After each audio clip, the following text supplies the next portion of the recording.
Hey everyone, this is Hobby Pack Attack. I'm bringing to you a video on how to assemble a shoe storage box. I've blacked out, taped out the brand. The brand does not matter.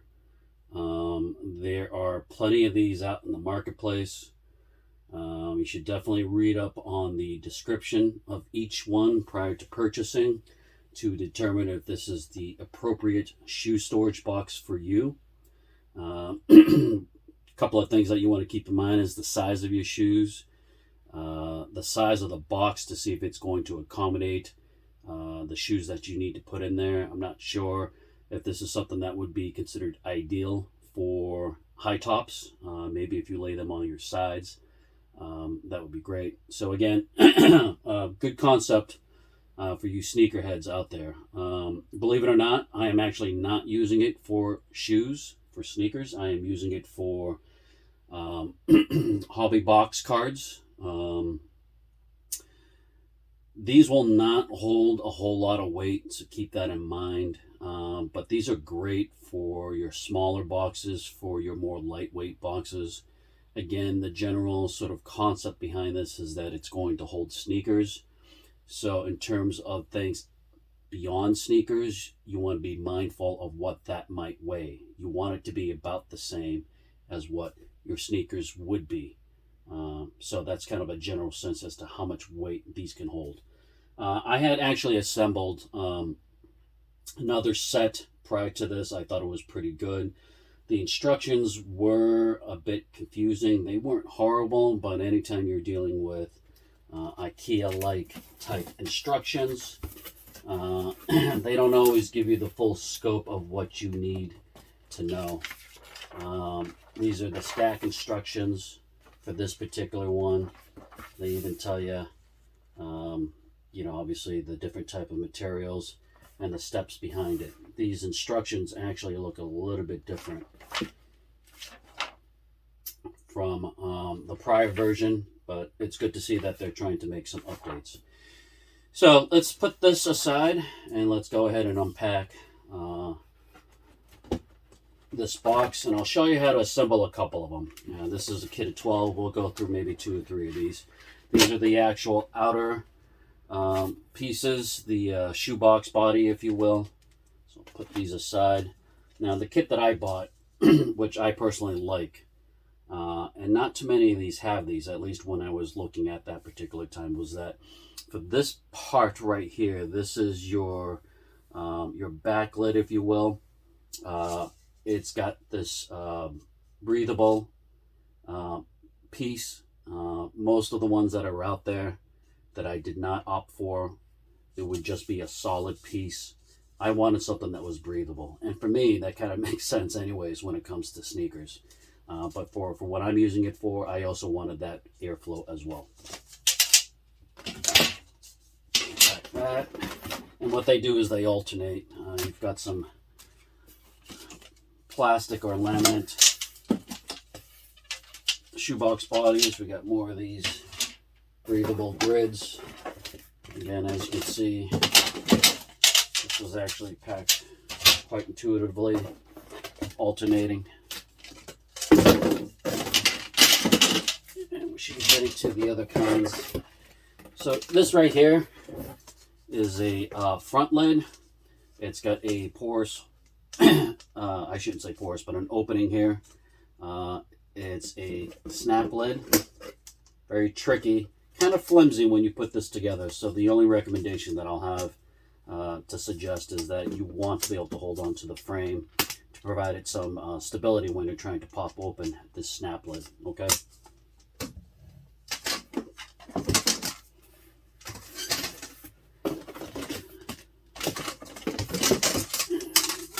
Get these out.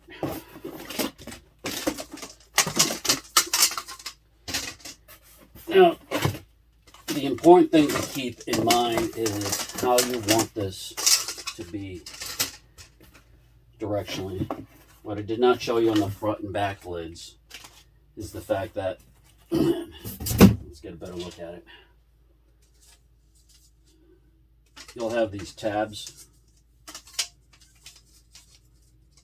that's jut out, and then you'll have some tabs that are indented. And obviously when you're stacking them, they're supposed to stack like so. So you got to make sure that when you're fitting this together, that directionally, front and back, the tabs are always facing up, so that when you stack that next box on top, you won't have any issues. So the last thing you want to do is not be mindful of that when you're starting to assemble these. So it took me a while to figure it out, but once you do kind of figure it out and create sort of a systematic way of doing it, it's actually quite simple. And again, a lot of these kits should be similar. We don't know that for a fact, but I'm assuming that there are only so many different ways that you can make this. But this comes in a flattened form. What you want to do is shape it into a rectangle and then crease where the lines are. Okay? And I like to go up and down to create that crease. What they want you to do next is to push in these tabs. You don't need to push them down. You want them horizontal, if you will. Do that on both sides. All right. Now these tabs only need to be popped out. Not a big deal if you do it by accident, as an aside, but you need to pop them out if you're looking to stack them and have them interconnect. Now, they're not the greatest, but if you can get them fitted, they actually do a pretty decent job. Okay? These other tabs, you don't really have to worry about. They're punch outs. You can remove them if you want. I did not. It does not get in the way of what you need to do. All right? So, I like to start off with the back piece. It really doesn't matter. I'm going to go with a systematic way of having the tabs that jut out facing towards me. Okay? Now, the most important thing to do is not to try to get the entire perimeter of this box seated. All right? And you got some grooves in here that these need to fit into. To me, what I thought worked best was seat one corner first and then work the opposite side and then around. All right. So for me, I felt it was a little bit easier for me to kind of get that first corner seated. And leaning into the picture, hopefully not too much, I got that opposite corner seated. Now, I don't know if you heard while I was talking, but there was a click. And that generally tells you that those tabs, that vertical tab, clicked into place to help lock it in. All right. Now I'm going to take the opposite corner. I'm going to provide some stability here while I continue to work this. All right. Hear that click? That is the tab clicking into this plastic piece to tell you that it is in there. Now, I like to give a little bit of pressure. You want to push down with your palms, all right? This is, again, kind of too flexible for that. I like to give some finger pressure, grab it at the corners, push in to make sure it's nice and secure, all right? And you'll see that you are now seated, okay? Now, the next step is to use the front lid and put that into place again. You want to make sure that your tabs are facing upwards on both sides. Don't want it to alternate. So in this case, when I work with the front lid, I want that facing away from me. And that will allow the tabs that are sticking up to be in the same side. So again, I'm going to seat that. A little different. Trying not to get into the picture, and more importantly, give you guys a little bit of a viewpoint. These are a little tricky.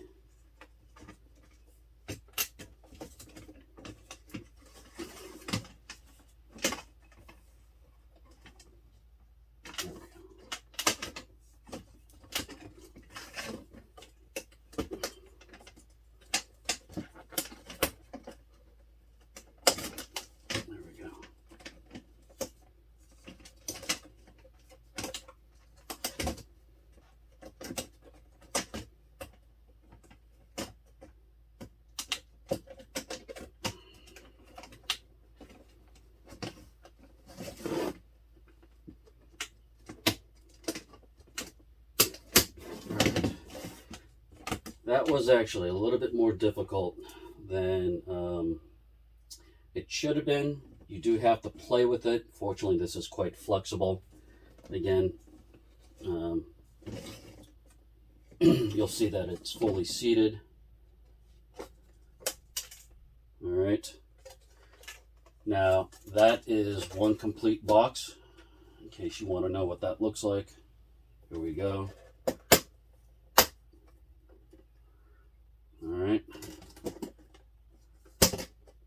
So we got the tabs out, and I'll show you how to make use of those tabs in a bit. All right. So in order to do that, I got to put together one more for you. Again, open it up.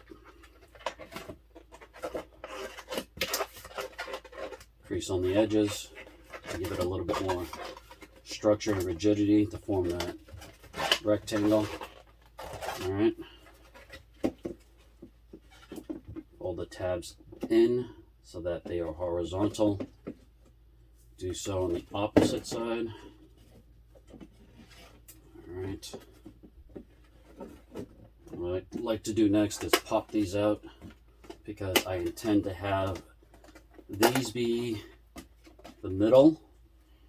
When you're doing the top and bottom, you only need to do the corresponding ones. So if this is your bottom box, you would not pop out the bottom ones. If you did by accident, not a big deal, just push them back into place, right? If this were your top one, you would obviously just need to pop out the bottom tabs and not the top ones. So there we go.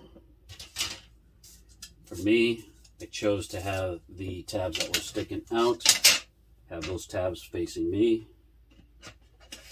Get that corner seated. I'm going to get this corner seated.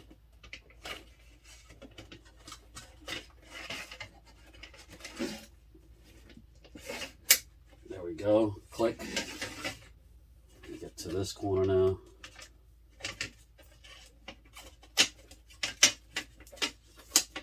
There we go. That was catchy.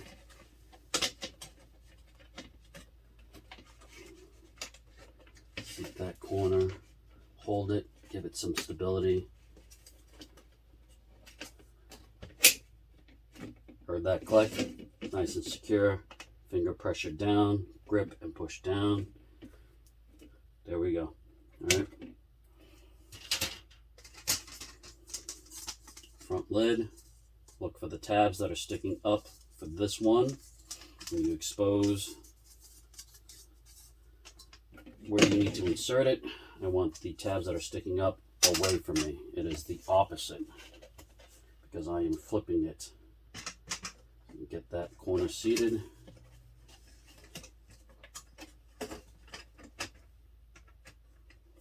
It actually works a little bit easier and faster when you're not trying to do this on camera. I'm trying to showcase how to do it.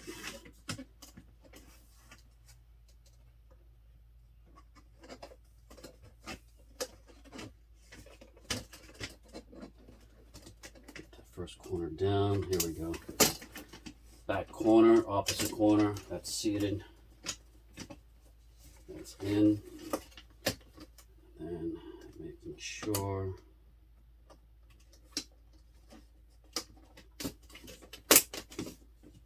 heard that click.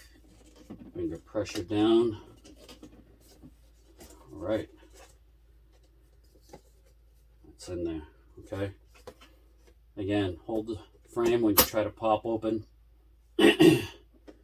The reason why you're going to need to pop this open now is when you go to stack this,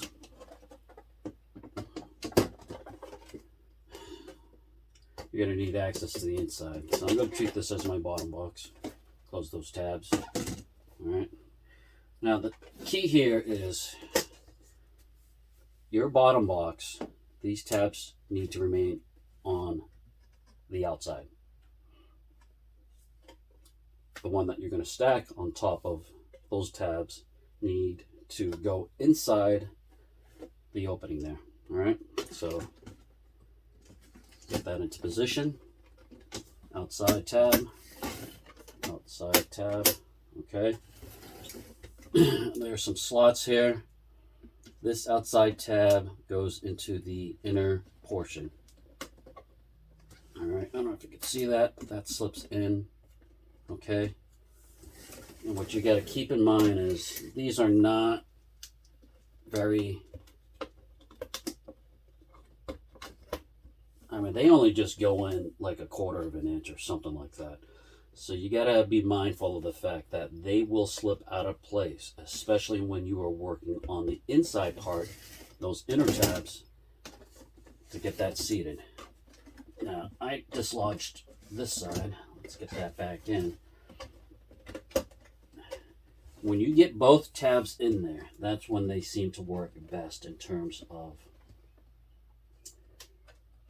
getting that seated. But what I'm going to do here now is stick my hand into the bottom box and search for those tabs that we have on the inside. And those inside tabs are going to fit into the bottom punch out, if you will. It's a slip in, and that's going to be the way that you fasten these two boxes together. All right, that's together. Same deal here. Searching for that tab. There we go. You see that? That's in. That's in. Close this. That's in, and that's sticking out, so that's also in. And what you can see now is that they are stuck together. Okay? These only stick together when you stack them vertically. While you can fit multiple boxes, and you'll see these tabs, right, off to the side, that allows you to kind of fit other boxes side by side for a little bit more of a flush look, which is nice. But in terms of being able to connect, let's say this second row with this one, there's no way to fasten the two together, at least not that I'm aware of. Maybe if I spent some more time trying to figure it out, there might be something here, but I do not believe that's the case. But that's okay. This is just more of an aesthetic thing so that you can have that flush and minimize any gap that you have there. Anyways, hopefully that was helpful. Just wanted to share with you, hopefully a video of something that would help you assemble these shoe storage boxes a lot more easily. That way, hopefully, watching this somewhat short video will make your lives a lot easier and smoother in terms of assembling this versus trying to have to figure this out yourself. All right, I'll talk to you guys later. See ya. Bye.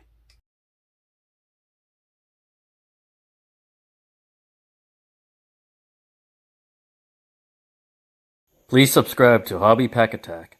Thanks for watching.